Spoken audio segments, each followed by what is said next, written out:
Alors, aujourd'hui en 2024, on a de plus en plus de victoires en ce qui concerne la lutte pour l'égalité des femmes, mais pourtant, au moment de l'accouchement, dans de nombreux couples, on régresse un peu à l'âge de pierre en termes de répartition des tâches ménagères. Et du coup, ça fait qu'il y a énormément de couples qui sont fous amoureux avant la grossesse, mais qui se retrouvent à faire la guerre une fois que le bébé est arrivé. Ça engendre de nombreuses disputes, ça engendre de nombreuses ruptures également pendant les premières années de bébé. Du coup, personnellement, moi, j'ai pas envie de perdre ma relation de couple parce que c'est quelque chose à laquelle je tiens énormément. Et je me pose la question, est-ce que c'est inévitable de se disputer sans arrêt à propos des tâches ménagères une fois que le bébé est arrivé? Et la première question que je me pose, c'est pourquoi on se dispute de plus en plus après l'accouchement? Alors,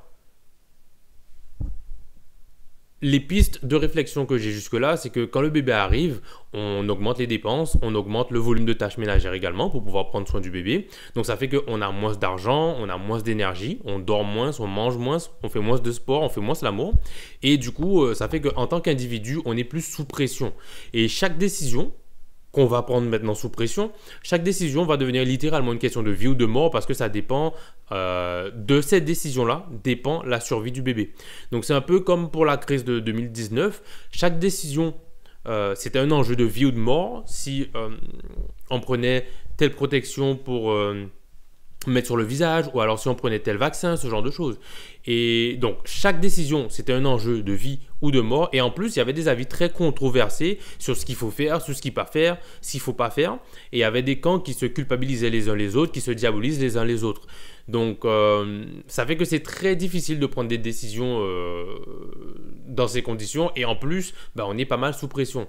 Et quand le bébé naît, c'est un peu pareil. Il y a une pression qui est énorme. Et chaque décision, c'est un enjeu de vie ou de mort. Et tout le monde a un avis très tranché sur qu'est-ce qu'il faut faire, qu'est-ce qu'il ne faut pas faire, comment il faut faire les choses, etc. Donc tout ça, ça fait un super cocktail pour se disputer très fort, très souvent. Et donc ça fait que ce qui était à la base des différences entre maman et papa, ça devient rapidement des menaces à la survie de l'enfant, des menaces à la survie des parents et des menaces à la survie du couple. Du coup, ça c'était un premier point. Et un deuxième point, c'est que on pourrait se dire qu'aujourd'hui, on se rend compte quand même des conséquences négatives, des conséquences voire destructrices pour le couple de cette manière de fonctionner. Du coup, pourquoi on ne décide pas de juste fonctionner autrement et d'arrêter les choses qui ne fonctionnent pas? Alors, ma réflexion jusque-là m'a amené à identifier qu'il y a des facteurs externes de stress qui ne sont pas toujours sous notre contrôle. Donc, les gens qui ont des avis différents, ce n'est pas sous notre contrôle.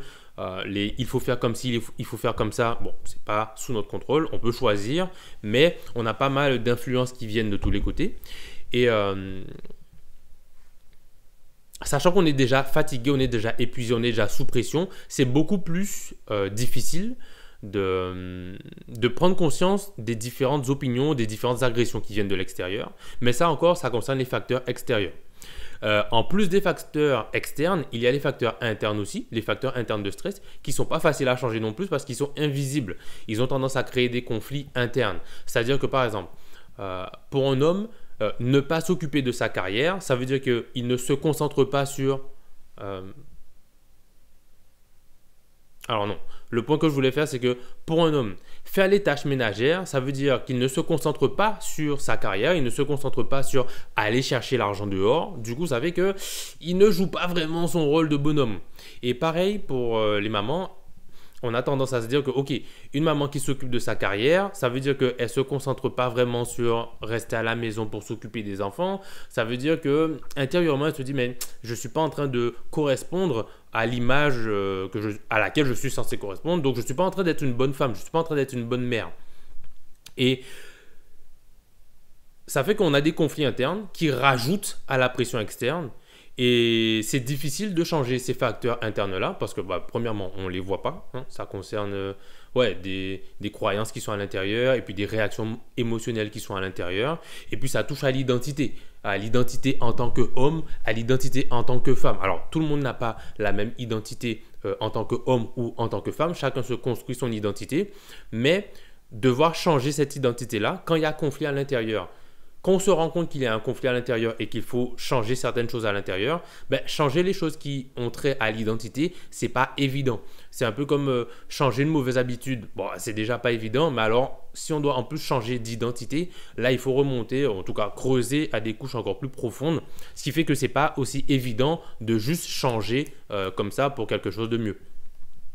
Du coup, une autre question que je me posais, c'était que si c'est si dur de changer l'identité, pourquoi on n'a pas, dès le début, choisi de se construire sur des identités qui fonctionnent dès le départ? Et la piste de réflexion que j'ai jusque-là, c'est qu'on n'a pas vraiment choisi notre identité actuelle. Alors, oui, quand on arrive disons, l'adolescence et l'âge adulte, on commence de plus en plus à choisir qui on veut être et à faire des actions pour aller dans cette direction-là. Mais on n'a pas toujours choisi nous-mêmes qui on voulait être. On était sujet à pas mal d'influences. Donc, il y a eu l'éducation. Quand on était petit, on nous a dit, les filles font comme ci, les garçons font comme ça. Et on a dit, ah, ok. Puisqu'on n'avait pas spécialement de modèle de référence, c'était un modèle qu'on nous a transmis, on l'a pris. Et donc il y a les modèles familiaux qu'on a vus dans la famille, les familles dans lesquelles on a grandi, les familles qu'on a vues autour de nous, l'éducation à l'école, ce qu'on nous a appris à l'école, les cultures, les traditions dans lesquelles on a été élevé, éduqué, et puis aussi les médias, ce qu'on voit dans les journaux, à la télé, etc. Ça nous donne des modèles, des représentations en tout cas de comment les choses fonctionnent. Et c'est sur ça qu'on construit notre identité. Donc notamment l'identité en tant qu'homme et l'identité en tant que femme. Donc sans qu'on le veuille vraiment, on se construit une identité d'homme qui est que, ok, l'homme, il doit aller chercher l'argent. C'est important que l'homme aille chercher l'argent, qu'il prenne soin de sa famille, pour prendre soin de sa famille. Et ok, la femme, c'est important qu'elle s'occupe des enfants parce que voilà, c'est elle qui a le côté maternel et qui va faire l'éducation des enfants. Ça, on ne l'a pas vraiment choisi, mais c'est des choses qui nous ont été transmises. Mais du coup, si ces normes de genre ne fonctionnent pas pour nous, pourquoi la société a fait en sorte de nous transmettre des choses qui ne fonctionnent pas pour nous depuis qu'on est petit? En vrai, ça n'a pas toujours été comme ça. En tout cas, ça n'a pas toujours été dysfonctionnel. Ça n'a pas toujours été en train de ne pas marcher. Il y a certaines époques à laquelle ça marchait plus ou moins, en tout cas plus qu'actuellement. Par exemple, si on remonte à très très loin au début de l'humanité, qu'on était des chasseurs-cueilleurs, là, la répartition des tâches, elle était faite plus en fonction des capacités physiques. Donc, voilà, pour aller chasser, pour aller faire des choses qui demandaient beaucoup de muscles, c'était les personnes qui avaient beaucoup de muscles qui allaient faire ces activités-là. Alors, si les femmes avaient aussi beaucoup de muscles, elles pouvaient faire ce genre d'activité, mais c'était ça qui était le déterminant. Et du coup, ça fait que si une majorité de personnes qui ont beaucoup de muscles, c'est des hommes, il se trouve que c'est une majorité d'hommes qui font ce genre d'activité, qui vont chasser, qui vont soulever des charges lourdes, etc. Mais les tâches étaient réparties un peu de manière un peu informelle, mais un peu comme ça. Ensuite, quand on a commencé à créer des sociétés un peu plus institutionnalisées, donc avec un gouvernement, avec des lois, avec des religions, là, on a commencé à dire, vraiment, là, pour que ce soit clair pour tout le monde, les hommes, vous faites comme ça, les femmes, vous faites comme ça. Les hommes, vous ne faites pas comme ça, et les hommes et les femmes, vous ne faites pas comme ça. Voilà, on a commencé à mettre des lois pour régir un peu le comportement des différents individus des sociétés, pour que, en tout cas, ce soit facile pour les personnes qui gouvernent. Et puis après, à la période de la révolution industrielle, donc on a commencé à faire pas mal d'usines.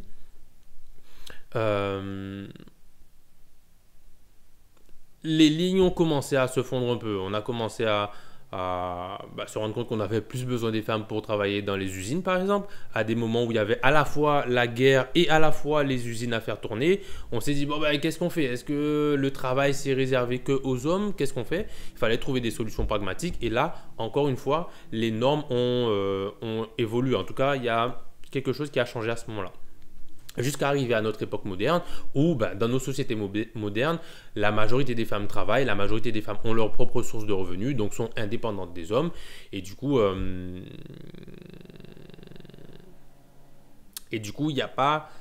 il reste encore des inégalités, mais il n'y a pas la même notion de la femme doit rester à la maison et l'homme doit partir dehors chercher l'argent. Ces normes-là sont un peu moins marquées. En tout cas, il y a une déconstruction des normes traditionnelles. Et c'est du coup, en tout cas, tout ça pour dire que c'est une évolution des sociétés humaines qui ont engendré une évolution des normes et de la répartition des tâches entre les différents genres, qui fait qu'aujourd'hui, on est là où on en est. C'est pas non plus, on n'a pas forcément pris les meilleurs choix, mais il se trouve que l'évolution nous a amené à l'étape où on est actuellement. Et la question que je me posais après ça, c'est ok, si les normes qu'on a aujourd'hui, même s'il y a eu des changements, mais si ça remonte à aussi loin, est-ce que vraiment aujourd'hui il y a moyen de changer des choses qui sont ancrées et qui sont construites depuis aussi longtemps? Ou alors est-ce que en fait c'est voué à l'échec d'essayer de changer ces choses-là, que c'est des choses qui marchent depuis des millénaires et que pourquoi changer quelque chose qui marche? Alors, là où j'en suis arrivé aujourd'hui, c'est que déjà, les constructions sociales, elles évoluent et elles continuent d'évoluer. Donc, il y a des changements qui se font et d'ailleurs, ça évolue de plus en plus vite. Il y a des changements qui se font de plus en plus vite. Donc, oui, il y a moyen de changer. Et plus on avance, plus les générations sont ouvertes à remettre en question les constructions sociales héritées des générations précédentes. Donc, en gros, oui, il y a moyen de changer. Maintenant, ok, c'est facile pour une génération de se dire, ok, les générations précédentes, elles faisaient n'importe quoi. Nous, on est la nouvelle génération, on va faire mieux qu'eux. C'est facile de se dire ça, mais est-ce que c'est aussi facile de changer à l'étape, à l'échelle individuelle, de se dire, ok, moi j'ai grandi avec ces normes-là, est-ce que vraiment, moi, je peux changer les normes sur lesquelles je me suis construit durant des décennies? Alors, quand le conflit est extérieur, du coup, c'est beaucoup plus facile de rejeter la faute sur un ennemi extérieur, de dire c'est la faute d'un tel, nous on va mieux faire. Bon, c'est facile. Mais par contre, quand le conflit il est à l'intérieur, c'est beaucoup plus dur de résoudre le conflit et de changer finalement. Et il y a des couples qui n'arrivent pas à traverser cette épreuve-là. Ils se disputent beaucoup et ils finissent par se séparer. Et c'est ça qui est le plus marquant. Mais il y a aussi énormément de couples qui silencieusement arrivent à transformer. Ils arrivent à se transformer, ils arrivent à transformer leur identité avec la parentalité. C'est un peu la parentalité qui force le changement sur eux en se rendant compte qu'ils ont des manières de fonctionner qui ne fonctionnent pas pour eux. Ils partent à la recherche d'un équilibre qui convient mieux à leurs besoins en tant que parents, indépendamment des normes sociales. Donc, il y a quand même moyen de changer à l'échelle de l'individu quand on est confronté à ce genre de problème.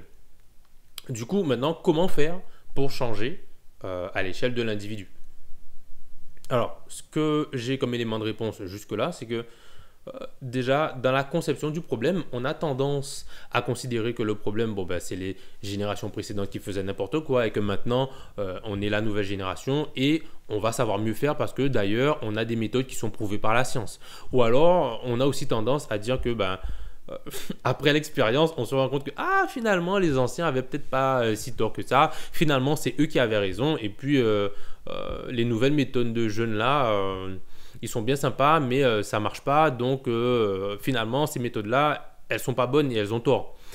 On a souvent tendance à considérer que telle méthode est mauvaise, que telle méthode est la bonne, telle méthode est meilleure. Mais dans tous les cas, on cherche à remplacer des anciennes normes par de nouvelles normes sans se rendre compte que la génération de nos enfants, dans 20 ans, ils vont nous dire que oui, finalement, maman, papa, ce que vous avez fait, c'était n'importe quoi. Et d'ailleurs, nous, on est la nouvelle génération. Et nous, on a la meilleure manière de faire les choses. Et on va mettre ça en place parce que d'ailleurs, notre science dans 20 ans plus tard, aura prouvé que ce que nous on faisait à notre époque en 2024, ça marche pas et que ce que eux ils vont faire en 2044, ça va mieux marcher.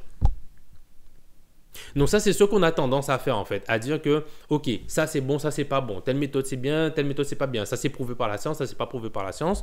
Mais ce que j'ai compris jusque là, c'est que tous les choix qu'on fait, que certains pensent que c'est bien ou que certains pensent que c'est pas bien, tous les choix qu'on fait ou tous les choix qui sont possibles, ont des conséquences qui sont à la fois positives et à la fois négatives. Il n'y a pas de choix qui c'est totalement positif et puis il n'y a pas de conséquences négatives. Il n'y a pas de choix que c'est totalement négatif et puis il n'y a rien de positif. Alors, il y a des choix où il y a quand même une plus grande partie de négativité et certains choix qui ont une plus grande partie de positivité. Mais si on est à la recherche du choix parfait, on ne va jamais le trouver parce qu'il n'y a pas de choix pour lequel il n'y a que du positif. Il y aura toujours des conséquences qu'on ne souhaitait pas, des conséquences qu'on ne va peut-être pas voir tout de suite. Soit déjà, ça va dépendre de pour qui c'est positif, de pour qui c'est négatif. Des fois, c'est positif pour l'enfant, mais c'est négatif pour le parent. Et donc, si c'est négatif pour le parent et que le parent, ben, ouais, ça lui pose vraiment problème en tant qu'individu et qu'il réagit mal à ça, est-ce que c'est vraiment positif pour l'enfant s'il a un parent qui est pas en bonne santé, finalement? Des fois, c'est positif pour le parent, mais ça peut être négatif pour l'enfant. Des fois, ça peut être positif à court terme. On teste une solution, on se dit waouh, ça marche tout de suite là, j'ai des résultats qui prouvent que c'est en train de marcher, mais sans s'en rendre compte qu'en fait il y a des conséquences négatives qu'on va pouvoir voir que 20 ans plus tard. Et du coup, ce seront nos enfants 20 ans plus tard qui vont nous dire que bah tu sais, ce que tu croyais qui marchait, ben ça marche pas si bien que ça. La preuve, je suis en train d'en souffrir aujourd'hui. Donc, tous les choix qu'on peut faire, il y aura des conséquences positives, il y aura des conséquences négatives, il y aura des conséquences positives à court terme et des conséquences négatives à long terme. Donc, sachant ça, sachant qu'il n'y aura pas de choix parfait, ce que j'ai identifié de mieux à faire, c'est de se dire que, ok, il n'y a pas de choix parfait. Le mieux qu'on puisse faire, c'est choisir, prendre une décision en tant que couple qui nous convient, là tout de suite, de manière à au moins éviter les disputes à répétition et les ruptures, si jamais on doit en arriver jusque-là. Mais prendre un choix avec lequel on est d'accord là tout de suite, sans penser que c'est le choix parfait, et en étant alerte sur les éventuelles conséquences négatives et en étant prêt à les traiter, ces éventuelles conséquences négatives, mais pas en étant, en étant convaincu que oui, c'est ça qui est bon à faire, vous les jeunes, vous savez rien, ou bon, enfin bref, l'idée c'est pour éviter le conflit de ça c'est bon, ça c'est pas bon, bon ben considérer que ok, rien n'est parfait, on fait certains choix pour respecter certains critères, que d'autres ne vont pas forcément faire les mêmes choix, d'autres peut-être vont même critiquer les choix qu'on fait, mais en tout cas en tant que couple, c'est important qu'on soit d'accord ensemble sur les choix qu'on fait, qu'on avance ensemble et que si jamais on se rend compte que bah, nos besoins ont changé, bon bah il faudra tester quelque chose d'autre quoi. Donc c'est un peu ça la direction de solution que j'ai identifiée. Et ouais, je pense vraiment que ça pourrait permettre de réduire les désaccords, pas réduire les différences, mais réduire les disputes qui sont générées par les différences et renforcer les liens du couple.